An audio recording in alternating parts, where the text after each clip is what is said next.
क्या भगवान विष्णु सच में सोते हैं?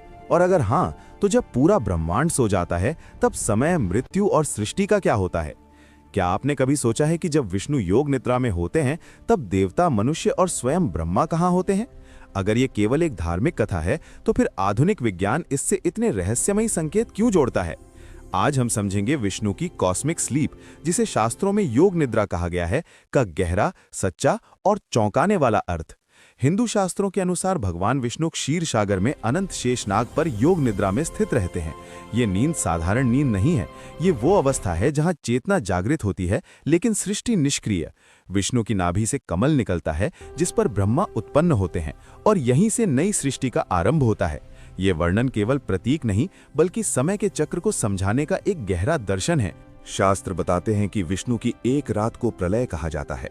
इस दौरान सृष्टि नष्ट नहीं होती बल्कि संरक्षित अवस्था में चली जाती है, जैसे बीज मिट्टी में छिपा रहता है। ब्रह्मांड ऊर्जा के स्तर पर सिमट जाता है। आश्चर्य की बात यह है कि आधुनिक विज्ञान भी कहता है कि ब्रह्मांड विस्तार के बाद एक चरण में संकुचन या ठहराव की ओर बढ़ता है। विष्णु की योग निद्रा ये सिखाती है कि विनाश अंत नहीं बल्कि पुनर्जन्म की तैयारी है। जब विष्णु जागते हैं तब सृष्टि फिर से सक्रिय होती है, नए नियमों, नए युग और नई चेतना के साथ।